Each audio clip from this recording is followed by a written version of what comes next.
uma simples frase gerou nele algo que, para ser tratado assim espiritualmente, pode demorar bastante tempo, né? Sim, e aí a opressão, porque aí o inimigo foi oprimindo, oprimindo, você não vai conseguir, você não, sabe, vai produzindo aquelas palavras e ele foi achando que ele era aquilo mesmo, que ele precisava ser aquilo para ser amado, e muito pelo contrário, né? E aí quando nós fomos orar, teve possessão demoníaca, porque o inimigo ele precisa de uma brecha. Primeiro ele começa por uma opressão e depois com a possessão. Se você deixar a opressão, a possessão é o primeiro passo, o segundo passo. Meu Deus. E já que a gente entrou nesse tema de possessão, para as pessoas que não entendem muito, né? O que acontece quando alguém está endemoniado, vamos dizer assim, recebe aquela oração, era liberta ali na hora. Mas no próximo culto acontece a mesma coisa. O que acontece? A pessoa que dá brecha ou o demônio só fingiu que saiu? O que a senhora pode explicar para a gente sobre isso aí? São pactos, né? E se você fez um pacto com o inferno, não é alguém chegando e dizendo, demônio, sai. Se foi feito um pacto, ele tem a legalidade para estar ali. E aí você precisa, como eu falei, você tem que ir lá na raiz. Tem gente que fez aliança com as trevas. Então, não é o simples fato dela ir num culto e a gente dizer, sai em nome de Jesus. Ele vai sair, depois vai voltar. Porque ele tem legalidade para estar naquela casa, naquele lugar. Então, ele vai voltar, porque aquele lugar pertence a ele. É Então, sobre a isso. importância do seminário, sabe, da libertação na vida da pessoa está aí. Porque tem pessoas que estão dando legalidade, podem até buscar, podem até querer ir para a igreja, mas ela chega na igreja, ela, né, que vem alguém com autoridade espiritual, vai expulsar o demônio, só que a palavra vai dizer, né, que quando ele volta pior, né, pastor? E ele resiste. Ele resistiu com Jesus. Quando Jesus chega em Gadara, que o demônio vem se apresentar, ele fica questionando. Diz que Jesus está falando com ele para ele sair. Ele diz, mas não é chegada a minha hora. Tem gente que diz assim, a gente não tem que fazer entrevista com o demônio. Em algumas situações, você vai precisar. Vou te contar um testemunho. Foi um pastor na nossa igreja, nos achou pela internet. E ele foi lá na igreja, me perguntou pela internet se ele poderia fazer um gabinete comigo. Falei, posso, né? Eu tenho visão do reino. Então, quem me procurar, eu vou atender. Eu não atendo só as pessoas da igreja. Né? Claro que eu não posso ser antiética de as pessoas que estão debaixo de uma cobertura espiritual, né? Eu dar um direcionamento para aquelas pessoas. Eu tenho muita ética quanto a isso, né? Mas a pessoa me procura, eu vou ouvir e dizer, se você tem um pastor, você precisa procurar esse pastor, porque você está debaixo dessa cobertura espiritual. E isso é muito sério. E eu falo para as pessoas lá da igreja, cuidado quem coloca a mão na sua cabeça, porque a imposição de mãos é transferência. E às vezes você vai em algum lugar, você está no monte, as pessoas sem entendimento, viu a pessoa pela primeira vez, coloca a mão na cabeça, você não sabe se a vida dela está no altar, quem é, se é verdadeiramente um servo de Deus. E aí está impondo as mãos sobre a tua cabeça, é transferência. O que tem nela vai para você. Isso é sine qua non. Então, né? E aí esse pastor nos procurou, aí nós começamos a conversar, ele falou que não se sentia coberto onde ele estava e que estava nos acompanhando e o que ele faria para ser membro ali da igreja. E eu falei, conta um pouco sua história.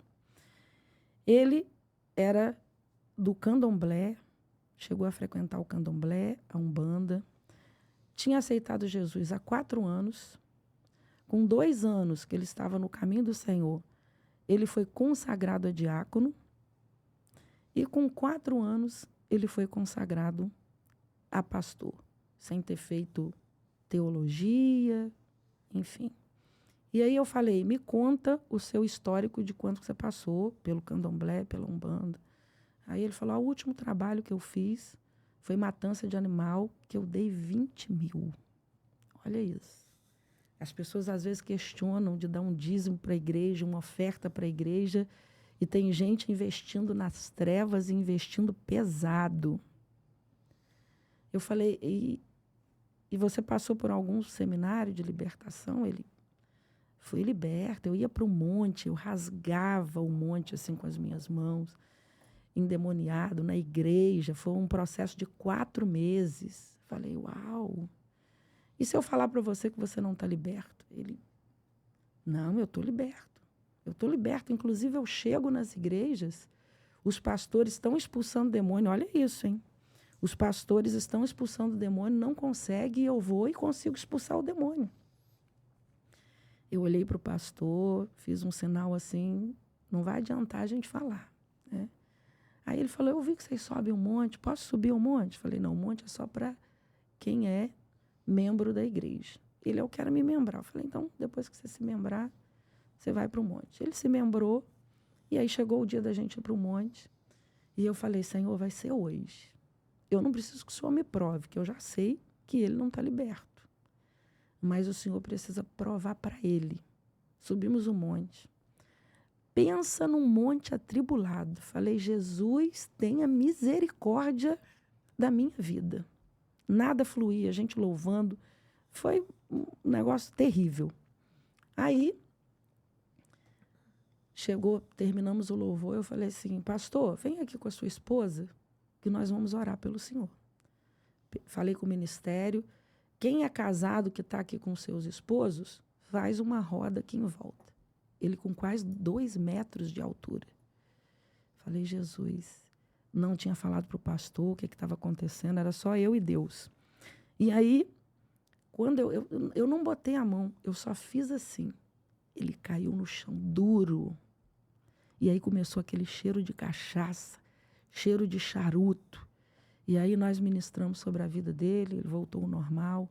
Nós descemos 1h da manhã do monte aquele dia. Quando eu cheguei em casa, todo mundo já chegou, né? Ele veio no meu privado. Pastor, eu preciso falar com a senhora amanhã, na primeira hora. Falei, eu já sabia.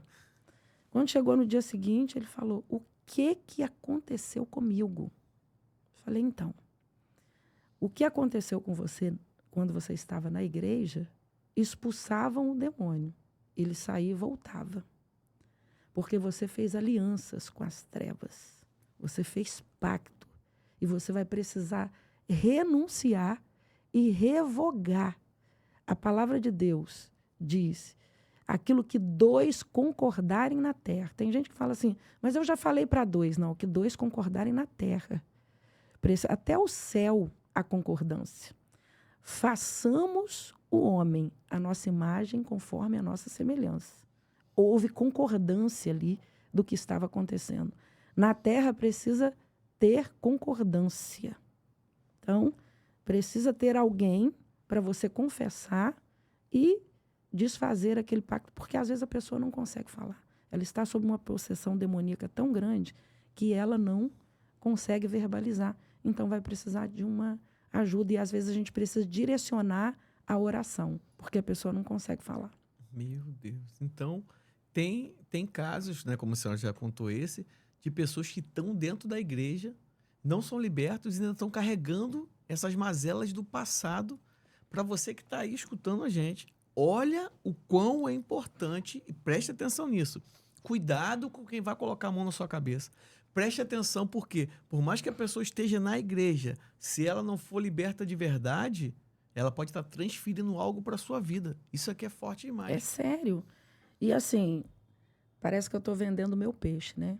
Mas a minha alma geme, porque eu sou pastora, né? E eu sei o que é estar à frente de um rebanho pela misericórdia. Eu sempre falo isso, pela misericórdia, né? E falo para Deus que privilégio, porque Deus poderia ter escolhido qualquer outra pessoa. Que privilégio.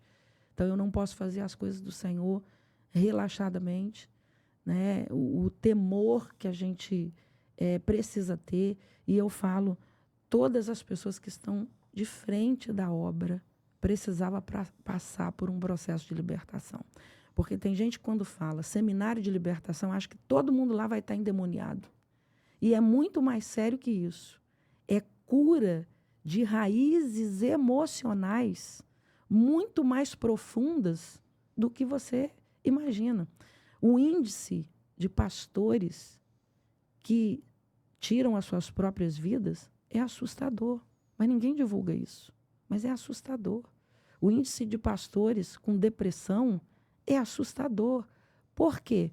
Porque não passou por esse processo.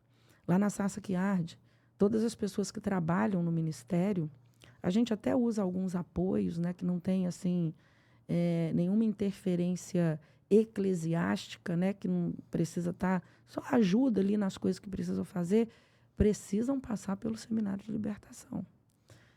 Porque como é que você vai curar se você não foi curado? Como é que você vai libertar se você não foi liberto? Não tem como.